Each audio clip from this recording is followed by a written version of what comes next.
இப்போ இருக்கிற போக்குவரத்துறை அமைச்சர் பார்த்தீங்கன்னா எங்க கூட நான் என்ன வேணாலும் செய்வேன் அப்படின்னாரு. ஆனால் இப்போ வெள்ளை அறிக்கை விடும்போது பார்த்தீங்கன்னா அந்த ஒப்பந்தத்துறையிலேயே காணும். 6 வருஷத்துக்கு 7 வருஷத்துக்கு முன்னாடி இருந்த எடிஎம் ஆட்சியில் விடுபட்டு போனோம்னு சொல்லி நீங்கள் ஆட்சிக்கு வந்த உடனே கொண்டாந்து வைக்கிறாரு.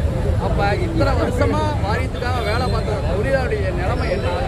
இது கடைசி கட்டம். 20,000 பேர் அவர் எடுத்துகிட்டு போயிட்டாருன்னா இப்போ இருக்கிற தொழிலாளர்களுடைய நிலைமை என்ன கவலைக்கிறோம். இதுக்கப்புறம் அவங்க வேறு எந்த வேலைக்கும் போக முடியாது. இது பெரிய ஏமாற்றம். இது ஒரு தமிழக அரசு ஒரு தொழிலாளிகளை பாதுகாக்க வேண்டுமே தவிர அவர்களை அழிக்கக்கூடாது. இதுவரை இருந்த கட்சிகள் அழித்தன. ஆனால் இது தமிழக முதல்வருக்கு தெரியுமோ தெரியாதோ எனக்கு தெரியாது. ஏன்னா அதை முதல்வர் கவனத்துக்கு கொண்டு வந்து அவர்கிட்ட மனு கொடுக்குறதுக்காக தான் நாங்கள் வந்திருக்கோம். ஆனால் இந்த தொழிலாளர் வந்து 22ஆம் தேதியிலேருந்து நாங்கள் வேலைநிறுத்த போராட்டத்தை நாங்கள் கையில் எடுத்திருக்கோம். ஆனால் ஒரு வாரமாக வேலைநிறுத்த போராட்டம் நடத்தியுமே இந்த அரசு கண்டுக்கவே இல்லை. தமிழகத்தில் இவ்வளோ மின்வெட்டு நடந்தோம், இதை முதல்வர் கவனத்துக்கு கொண்டு போகல.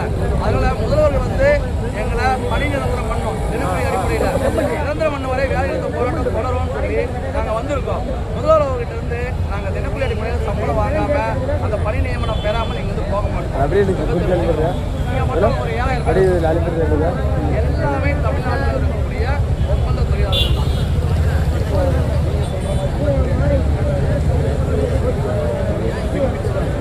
என்னென்ன பேமெண்ட்ஸ் கேட்டீங்கன்னா இப்போ ஒப்பந்தாரர் மூலியமா அவங்க கிட்ட கொடுக்குற காசு வந்து பாதி காசுக்கு மேலே வராது. சரி வர சம்பளம் இருக்காது. 6 மாத காலம் சம்பளம் வந்து நம்ம மின்சாரத்துறை அமைச்சரே சொல்லியிருக்காரு. ஒரு அமைச்சர் வந்து சம்பளம் அவங்களுக்கு கொடுக்கலன்னு சொல்லக்கூடாது, அதை வாங்கி கொடுத்துருக்கூடாது. கொடுக்கலன்னு குறை சொல்றதை விட வாங்கி கொடுத்து நான் கொடுத்துட்டேன்னு சொல்லி சந்தோஷம். ஸோ இந்த மாதிரி நிறைய விஷயங்கள் நடக்கும். அதுக்கப்புறம் பார்த்தீங்கன்னா ஒப்பந்தம் இருக்கும், மின்வாரி அதிகாரிகளும் பார்த்தீங்கன்னா தொழிலாளருடைய காசை வந்து அவங்க பாட்டு பங்கு பிரிச்சுக்கிறாங்க. இந்த தொழிலாளியுடைய வாழ்வாதாரம் பாதிக்கப்படுது. நேரடியாக கொடுக்கும்போது பார்த்தீங்கன்னா யாரும் இதில் லஞ்சமும் வாங்க முடியாது. ஒரு தொழிலாளி வாழ்வாதாரம் பெருகும், படிப்படியாக பரிநிரந்தரம் பண்ணுவாங்க. அப்போ இவ்வளோ கஷ்டப்படுறதுக்கு அவனுக்கு ஒரு வாழ்க்கை கிடைக்கும். இதுக்காக தான் நாங்கள் நேரடி கேட்குறோம். இது வந்து இப்போ வந்து டிசிஎல் அனௌன்ஸ் பண்ணுவாங்க. அந்த சம்பளம் வந்து நேரடியாக வழங்குவாங்க, படிப்படியாக பரிநிரந்தரம் பண்ணுவாங்க. இதுதான் கடந்த ஆட்சி காலங்களிலும் சரி, கடந்த காலங்களிலும் சரி, இதுதான் வரலாறு.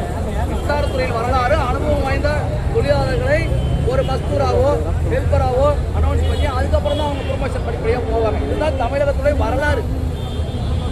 இந்த வரலாறு மறைக்கப்பட்டு இவங்க எக்ஸாம் வச்சு நீங்கள் ஒன்றும் இல்லை, சாதாரண அனைத்து மக்களுக்கும் தெரியும். ஒரு மின்கம்பத்திலேயோ மின்சாரத்திலேயோ வேலை செய்யணும்னா அவங்களுக்கு அனுபவம் வேணும். அவங்கள பரிச்சை வச்சு எடுத்தால் அது எப்படி சாத்தியமாகும்? அது வந்து தொழிலாளருக்கு செய்கிற ஒரு விஷயம். நீங்கள் டெக்னிக்கலாக எடுக்கிறீங்கன்னா அதை பற்றி பிரச்சனை எங்களுக்கு கிடையாது. நீங்கள் டெக்னிக்கலாக எக்ஸாம் வச்சுருக்கீங்கன்னா அதை பற்றி எங்களுக்கு எந்த விதமான கவலையும் கிடையாது. நாங்கள் எதுவும் சொல்ல போகிறதும் இல்லை. ஆனால் களப்பணிக்கு அனுபவம் உள்ளவர்கள் தேவை. இன்னைக்கு வந்து கேங்மெண்ட் எடுத்தாங்க, அதில் நூற்றுக்கணக்கான பேர் இருந்திருக்கிறார்கள், நூற்றுக்கணக்கான ஒப்பந்த தொழிலாளி இருந்திருக்கிறார்கள். ஆனால் அரசு அவங்களுக்கு எந்த நிதியுதவியும் அழைக்கல. சாராயம் குடிச்சு செத்தா காசு தராங்க, மின்சார கம்பத்தில் அடிப்படை எத்தனையோ தொழிலாளி செத்துருக்காங்க, அதெல்லாம் மறைச்சிருவாங்க. ஏன்னா வாரியத்தோட கொலை அதெல்லாம். ஏன்னா ஒரு அதிகாரியுடைய அலட்சியத்தால் பல தொழிலாளர்கள் இறந்திருக்காங்க. தவறு என்பது வேறு, இவங்களுடைய அலட்சியம் என்பது வேறு. அதனால் பல தொழிலாளர்கள் உயிர்த்திருக்காங்க. அப்படி இருந்து அந்த வேலை மேலே இருக்க ஒரு ஆர்வத்தாலையும் இந்த வேலை பிடிச்சி போய் தான் இத்தனை பேர் நிற்கிறோம். ஏன் இந்த சம்பளத்தில் படிச்சு சம்பளத்தில் வேலை செய்யறோம்னா இந்த வேலைகள் பிடிச்சிருக்குது. அதே சமயம் இவ்வளோ காலம் பாடுபட்டுட்டோம், இதுக்கு மேலே நாங்கள் போக முடியாது. இப்போ அமைச்சரோட இதுக்கு வந்து நான் ஒரு மனு கொடுத்துட்டு அழகாக அவர்கிட்ட திட்டவட்டமாக எங்கெங்கெல்லாம் மின்சார வாய்ப்பு திருட்டு நடக்குது, ஒப்பந்தத்தோட எப்படி பாதிக்கப்படுறான், 10 ஒப்பந்தத்தோட 6 ஒப்பந்தத்தோட ஒரு செக்ஷன் இருக்கிறான். அதை 2ஆக பிரித்து 6 பேர் நான் வந்து அரசுக்கு இன்னைக்கு வந்து மின்வெட்டுகளை தவிர்ப்பதற்காக 6 பேர் மெயின்டைன் பண்ணாங்க. ஆனால் அதே 6 பேர் தான் கம்ம முன்னேறான், அதே 6 பேர் தான் அந்த வேலையை பார்க்குறான். 12 பேர் சம்பளம் வாங்குறாங்க, அதே 6 பேர் தான். இந்த விஷயத்தை நம்ம அவர் சொல்லிட்டு இந்த மாதிரி வந்து 6 பேர் வச்சு 12 பேர் சம்பளம் வாங்கிட்டு இருக்காங்க. இன்னும் ஒரு 2 பேரை தேர்த்தி போட்டுட்டுனா எல்லா வேலையும் நாங்களே செஞ்சுடுவோம். மின்கம்பன் வந்து எல்லா மெயின்டெனன்ஸ், பிரேக் டவுன், மின்வெட்டுகள் அனைத்தும் சரி செய்யப்படும். வாரியத்துக்கு 100 கோடி ரூபாய்க்கு மேலே